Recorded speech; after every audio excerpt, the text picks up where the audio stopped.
కేంద్రం నిధులు లేకుండా రాష్ట్రంలో ఏ పథకం అమలు జరగలేదన్న విషయాన్ని ప్రజల్లోకి తీసుకెళ్లి ఓట్లు అడుగుతామని కరీంనగర్ లోక్సభ భాజపా అభ్యర్థి బండి సంజయ్ అన్నారు. ప్రధాని మోదీ తమ పార్టీకి చెందిన ఎంపీలు ఉంటేనే నిధులు ఇవ్వటం, లేకపోతే వివక్ష చూపడం లాంటి సంకుచిత మనస్తత్వం కాదనే విషయాన్ని ప్రజలు గమనించారని పేర్కొన్నారు. ప్రజలకు నిరంతరం అందుబాటులో ఉండే ఎంపీ కోసం తనను గెలిపించాలని కోరతానంటున్న భాజపా అభ్యర్థితో ఈటీవీ తెలంగాణ ముఖాముఖిని చూద్దాం. ఎన్నికల ప్రచారం ఊపందుకుంది.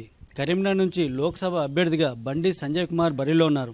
ఆయన ప్రచారాన్ని ఉధృతం చేశారు. అయితే ఏ వ్యూహంతో ఆయన ముందుకెళ్తున్నారో ఆయనకి తెలుస్తుంది. సంజయ్ గారు, అంటే మీ వ్యూహం ఏముంది ఈసారి ప్రచారంలో? సరే, మోడీ గారి యొక్క చరిష్మా, కేంద్ర ప్రభుత్వము ఈ కరీంనగర్ పార్లమెంటు అభివృద్ధి కోసము ఇటువంటి నిధులు, సంక్షేమ పథకాలు, స్థానికత, దాని దృష్టితోనే ఇవాళ మేము ప్రచారం చేస్తున్నాం. ప్రజల నుంచి విశేష స్పందన ఉన్నది. అన్ని రకాల ఆర్భాటాలతో, ఇవాళ అన్ని రకాల హంగులతోని ఇలా ప్రజలకు ఏమైతే చేసినామో అవి చెప్పడానికి మాత్రమే ప్రచారం చేస్తున్నాం. మేము టీఆర్ఎస్ పార్టీలాగా, కాంగ్రెస్ పార్టీలాగా చెప్పని హామీలు, తీర్చని హామీలు ఇవ్వడము, ఇవాళ ఇచ్చిన హామీలు తీర్చకపోవడం కాదు. ఇవాళ ఒకటే విషయం, మోడీ గారు అప్పుడు ఇవాళ ఈ రాష్ట్రంలో బీజేపీ ప్రాతినిధ్యం లేదు. అయినప్పుడు కూడా భారతదేశంలో తెలంగాణ రాష్ట్రం అంతర్భాగం. ఎన్నికల ముందు ఎప్పుడు హామీ ఇవ్వలే మోడీ గారికి కరీంనగర్ వేదికగా. అయినప్పుడు కూడా అనేక సంక్షేమ పథకాలు ఇవాళ గ్రామ స్థాయిలో, నగర స్థాయిలో వచ్చినాయి. ఇవాళ ప్రజలందరూ ఆలోచిస్తున్నారు, కేంద్ర ప్రభుత్వ నిధులు తప్ప, కేంద్ర ప్రభుత్వ సంక్షేమ పథకాలు తప్ప గ్రామ స్థాయిలో ఏ ఒక్క సంక్షేమ పథకం స్వచ్ఛందంగా టీఆర్ఎస్ పార్టీ ప్రభుత్వం ఇవ్వలేదు. ఏ ఒక్క రూపాయి కూడా ఈ గ్రామాల అభివృద్ధికి కేటాయించలేదు. మేము పూర్తి ఆధారాలతో సహా ఇవాళ గ్రామాల వారీగా ప్రజలకు వివరించినాం. ప్రజలందరూ ఆశ్చర్యం గురయ్యారు. అరే, కేంద్ర ప్రభుత్వం నిధులు ఇస్తే, ఇవాళ కేంద్ర ప్రభుత్వ సంక్షేమ పథకాలు వస్తే కేసీఆర్ గారు వాళ్ళ ఫోటో పెట్టుకొని అలా హంగు ఆర్పాటు చేస్తున్న విషయాన్ని ప్రజలు గుర్తించారు. కాబట్టి ఇక్కడ టీఆర్ఎస్ పార్టీ ప్రాతినిధ్యం వహిస్తుంది పార్లమెంట్లో. మన కేంద్రంలో తిరిగి బీజేపీ ప్రభుత్వం ఏర్పడబోతున్నది. కాబట్టి ఇక్కడ భారతీయ జనతా పార్టీకి ప్రాతినిధ్యం వహిస్తే, బాధ్యతలు అప్పచెప్తే ఇంకెక్కువ నిధులు వస్తాయి, ఎక్కువ సంక్షేమ పథకాలు వస్తాయి, సామాన్య ప్రజలకు, నిరుపేద ప్రజలకు న్యాయం జరుగుతున్న విశ్వాసం, నమ్మకం ప్రజల్లో వచ్చింది. కాబట్టి ఇవి దేశ ప్రధాని నిర్ణయించే ఎన్నికలు, రాష్ట్రానికి సంబంధించిన ఎన్నికలు కావు అన్న విషయాన్ని ప్రజలు గుర్తించారు. కాబట్టి ఎట్టి వల్ల భారతీయ జనతా పార్టీకి అవకాశం ఇవ్వాలి. కేంద్రంలో నరేంద్ర మోడీ గారి ప్రభుత్వం రావాల్సిందే, నరేంద్ర మోడీ ప్రధానమంత్రి కావాల్సిందే అక్కడ నిర్ణయానికి వచ్చిన కాబట్టి అదే విషయాన్ని స్పష్టం చేస్తూ ప్రజల ముందుకు పోతా ఉన్నాం. ప్రధానంగా చూసుకుంటే తెరాస పార్టీ కేంద్రంలో, రాష్ట్రంలో ఒకే పార్టీకి చెందిన వాళ్ళు ఉంటే అభివృద్ధి చెందుతుందని చెప్పేసి అంటున్నారు. దాన్ని మీరు ఏ విధంగా తిప్పికొడతారు? మేము అదే అంటున్నాం. కేంద్రంలో 16 మంది పార్లమెంట్ సభ్యులు ఉన్నారు. ఏం చేసింది? వాళ్ళ మీరు అడగకుండానే కేంద్రం నిధులు ఇచ్చింది. మీరు స్థానిక అభ్యర్థులు కానీ, పార్లమెంట్ అభ్యర్థులు ఎవరైనా స్వయంగా పోయి కేసీఆర్ అని గారే స్వేచ్ఛ ఉందా? మీకు ముఖ్యమంత్రి అని కలిసి స్వేచ్ఛ ఉందా? ఇవాళ మామూలు వ్యక్తి, వాళ్ళ సామాన్య కార్యకర్త కూడా అమిత్ షా గారిని కలుస్తారు, కేంద్ర మంత్రులను కలుస్తారు, మోడీ గారు అపాయింట్మెంట్ తీసుకొని పోతారు. కానీ ఇక్కడ అపాయింట్మెంటే లేదు. కాబట్టి ఇవాళ మీరు స్వచ్ఛందంగా పార్లమెంట్ సభ్యులు రాష్ట్ర ముఖ్యమంత్రిని కలిసి ఎన్ని నిధులు పార్లమెంట్ వారిగా తీసుకొచ్చారు, ప్లస్ కేంద్ర ప్రభుత్వానికి ఎన్ని లెక్కలు రాశారు, మీరు అడగకుండానే కేంద్రం ఎన్ని నిధులు ఇచ్చింది. కాబట్టి కేంద్ర ప్రభుత్వ వాటా లేని ఒక్క సంక్షేమ పథకం పేరు చెప్పండి. కేంద్ర నిధులు తప్ప స్వచ్ఛందంగా గ్రామాలకు, మీ పార్లమెంట్ అభివృద్ధికి రాష్ట్ర ప్రభుత్వం ఎన్ని నిధులు ఇచ్చింది.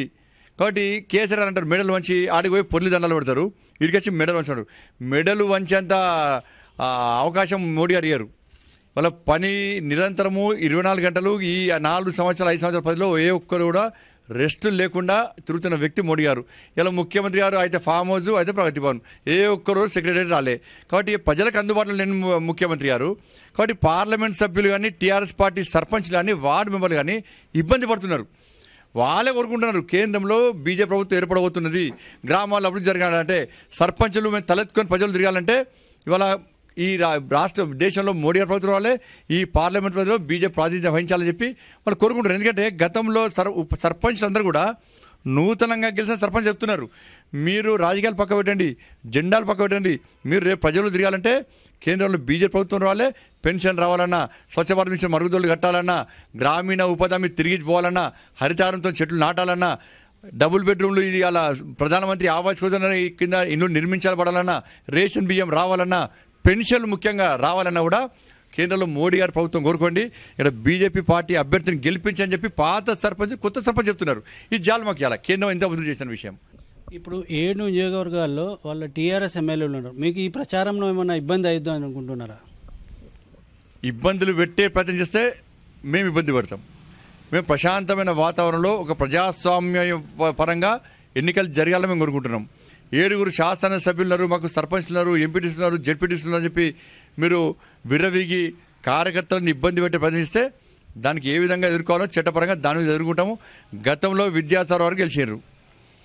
వారు 2 పర్యాలు గెలిచి కేంద్ర మంత్రి అయినప్పుడు ఈ 7 అసెంబ్లీ నియోజకవర్గాల్లో భారతీయ జనతా పార్టీకి ఒక్క ఎమ్మెల్యే కూడా లేడు, కానీ 2 సార్లు గెలిచారు. టీఆర్ఎస్ పార్టీ అదే విరుగుతుంది, మాకు 7 శాసనసభ్యులు ఉన్నారు, మేము గెలుస్తామని చెప్పి.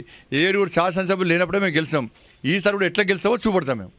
అయితే బీజేపీ ఓన్లీ హిందుత్వ నినాదంతో వెళ్తుంది, మేము అసలైన హిందూవాదులం అని చెప్పేసి కేసీఆర్ స్వయంగా ఇక్కడ కరీంనగర్లో ప్రకటన. దాని మీద మీరేమంటారు? త్రిపుల్ తలాక్ను కేసీఆర్ గారు సమర్థిస్తారా, వ్యతిరేకిస్తారా? వాళ్ళ ముస్లిం సమాజం లోపల త్రిపుల్ తలాక్ వల్ల మహిళల బతుకులు బజారు పడుతున్నాయి, వాళ్ళ బతుకులు నిర్వీర్యమవుతున్నాయని మోడీ గారు ఆలోచించి త్రిపుల్ తలాక్ను రద్దు చేశారు. ఇలా కేసీఆర్ సమర్థిస్తారా, వద్దంటారా? మేము మద్దతులం కదా, మేము ముస్లిం సమాజం గురించి ఆలోచిస్తున్నాం కదా. ఇవాళ ఎంఐఎం పార్టీ ముస్లింలను ఓటు బ్యాంక్గా మార్చుకొని వాళ్ళ కనీసం వాళ్ళ బాగోలు పట్టించుకోకుండా కేవలం ఓల్డ్ సిటీని అడ్డగా వేసుకొని కోట్లాది రూపాయలు ఏ పార్టీ అధికారం ఉంటే ఆ పార్టీ అధికారం ఉంటే ఆ పార్టీలోని కోట్లాది రూపాయలు లబ్ధి పొంది ముస్లిం సమాజాన్ని చేరదీయకుండా ఇలా ఇబ్బందులు పెడుతున్న విషయం వాస్తవం. ఇలా ముస్లిం సమాజం ఆలోచిస్తున్నది. ఇవాళ భారతీయ జనతా పార్టీ మా గురించి ఆలోచిస్తున్నది. ఇవాళ ఎంఐఎం పార్టీ, టీఆర్ఎస్ పార్టీ 2 కలిసి ఇవాళ మా ఓటు బ్యాంక్ కోసం తాపత్రయపడుతుంది కాబట్టి వాళ్ళు కూడా ఆలోచిస్తున్నారు. ఇవాళ కేసీఆర్ స్పష్టం చేయమని చెప్పండి. ఇవాళ 370 ఆర్టికల్ను సమర్థిస్తారా, వ్యతిరేకిస్తారా? ఇవాళ నిజాము నిరంకుశ పాలనకు వ్యతిరేకంగా తెలంగాణ రాష్ట్రాన్ని సాధించుకుంటే ఆ కాలంలో అనేక మంది అమరులు ఆత్మ బలిదానం చేస్తే వాళ్ళని స్ఫూర్తిగా తీసుకొని మొన్న తెలంగాణ మల్లిదశ ఉద్యమంలో అనేక మంది యువకులు ఆత్మ బలిదానం చేస్తే వాళ్ళ అధికారం రాకముందు ఒకటి, వచ్చిన తర్వాత చేసిండు నిజాం సమాధి వద్ద మోకరినప్పుడే మీరు స్వచ్ఛమైన తెలంగాణ వాద హిందువా ప్రజలు గుర్తించారు. ఇవాళ 15 నిమిషాలు సమయం ఇస్తే ఇందులో నరికేంతన్న పార్టీతో మీ వల్ల ఎంఏ పార్టీతో పొత్తు పెట్టుకుంటున్నారు. ఇవాళ ప్రతి విషయంలో ఏనాడు తెలంగాణ రాష్ట్ర ఉద్యమంలో పాల్గొన్న పార్టీ ఎంఏ పార్టీ, తెలంగాణ రాష్ట్ర ఏర్పాటును వ్యతిరేకించే పార్టీ ఎంఏ పార్టీ. కాబట్టి ఇవాళ మతం పేరుతో ఇవాళ ఎంఏ పార్టీని చేరదీస్తున్నారు. మీరు హిందువులా, మేము హిందువులా? మీరు మాట్లాడేది కర్మలో హిందువులు బంధువులా? హిందువులు ఎప్పుడు హిందువులే, బంధువులు గారు. ఇవాళ అయోధ్యలో రామ మందిర నిర్మాణం జరగాలని చెప్పి మేము కోరుకుంటున్నాం. భారతీయ జనతా స్పష్టమైన ఆలోచన ఉన్నది. ఇవాళ మీ ఆలోచన చెప్పండి. ఇలా పూజారి హత్య చేసి మీ ఆలోచన చెప్పండి. కాబట్టి నేను హిందూ అని చెప్పుకోవడం అంత మాత్రాన హిందూ అనడు. హిందూ ధర్మం ఇతర మతాలకు వ్యతిరేకం కాదు, అన్ని మతాలను సమానంగా చూడాలని కోరుకునేదే హిందూ ధర్మం. కాబట్టి మీ వైఖరే ఇలా ప్రజలు ఇలా ఆలోచిస్తున్నారు. ఇవాళ అనాలోచిత నిర్ణయాలతోని ఇవాళ మెజార్టీ మైనార్టీ అని చెప్పి మత విద్వేషాలు వచ్చి రాజకీయ లబ్ధి పొందేందుకు మీరు చేస్తున్న ప్రయత్నాలను హిందూ సమాజం ఆలోచిస్తున్నది, ముస్లిం సమాజం ఆలోచిస్తున్నది. కాబట్టి మీరు ఈ సమయంలో హిందువులను రెచ్చగొట్టి హిందూ సమాజం చులకన చూసి ముస్లింల ఓటు ఉందానంటే ఎవరు కూడా హర్షించారు. కాబట్టి మీరు ఎలాంటి హిందులో మొన్న తెలుసుకోబోతున్నారు కూడా. ఇప్పుడు ఈ ప్రస్తుత MP Vinod Kumar smart city నేను తీసుకురాగలిగాను, అలాగే రైల్వే అభివృద్ధి కోసం కృషి చేశాను, అందుకే ఇదే అభివృద్ధిని చూసి మళ్ళీ గెలిపించామని అంటున్నారు. దాని మీద మీరేమంటారు? స్మార్ట్ సిటీ వినోద్ కుమార్ గారు దరఖాస్తు చేశారు, మేము దరఖాస్తు చేసినాం. ఒక్కసారి లెటర్లు పెట్టిన స్మార్ట్ సిటీ రాదు. విద్యాసాగర్ గారు గతంలో ఎంపీగా పోటీ చేసినప్పుడు ఈ కరీంనగర్ను పూర్తి స్థాయిలో కార్పొరేషన్ మొత్తం మార్చేస్తుందని అభివృద్ధి ఏందో చూపెడతా అని చెప్పి విద్యాసాగర్ గారు హామీ ఇచ్చారు. వెంకయ్యనాయుడు గారు మంత్రి ఉండే, విద్యాసాగర్ గారు ప్రత్యేక శ్రద్ధతోని మా అందరిని పిలిపించి కూడా ఇటీవల కరీంనగర్ అభివృద్ధి మనం చేయాలి, ఎట్లా గొంగడు అక్కడ ఉన్నది, కాంగ్రెస్ పార్టీ హయాంలో న్యాయం జరగలేదు, టీఆర్ఎస్ పార్టీ పట్టుకునే పరిస్థితి కాబట్టి మనం దీన్ని చేయాలని చెప్పి స్మార్ట్ సిటీ హోదా దాని లిస్టులో ఇవాళ విద్యాసాగర్ ప్రమేయంతో ఇవాళ మేము పెట్టినాం. ఇవాళ వీళ్ళ కనీసము స్మార్ట్ సిటీ హోదా కోసం నివేదిక తయారు చేయమంటే నివేదిక కూడా తయారు చేయాలని చాతకంతనం వీళ్ళలో పడినది. ఏ చూసినా కూడా ఇవాళ రైతులకు కానీ, యువకులకు కానీ, విద్యార్థులకు కానీ, కార్మికులకు కానీ, కర్షకులకు కానీ, ఉద్యోగస్తులకు కానీ ప్రతి ఒక్క రంగంలో కూడా అన్ని కుల వృత్తులకు కూడా న్యాయం చేసినటువంటి పార్టీ భారతీయ జనతా పార్టీ. కానీ ఇవాళ కులాలకు అతీతంగా అన్ని వర్గాల ప్రజలు ఒకటి ఇవాళ భారతీయ జనతా పార్టీ తిరిగి గెలిపించడానికి సిద్ధంగా ఉన్నారు. గత 5 ఏళ్ల కాలంలో ప్రధాని నరేంద్ర మోడీ పెద్ద ఎత్తున నిధులు కరీంనగర్ పార్లమెంట్ పరిధికి కేటాయించారు, అలాగే అభివృద్ధి కూడా జరిగింది. ఆ అభివృద్ధిని ప్రజలకు వివరించడమే కాకుండా ఈ సంకుచిత స్వభావాలను పక్కన పెట్టి అందరూ కూడా భాజపా అభ్యర్థిని గెలిపించేందుకు ప్రయత్నం చేస్తున్నారని చెప్పి బండి సంజయ్ కుమార్ అంటున్నారు.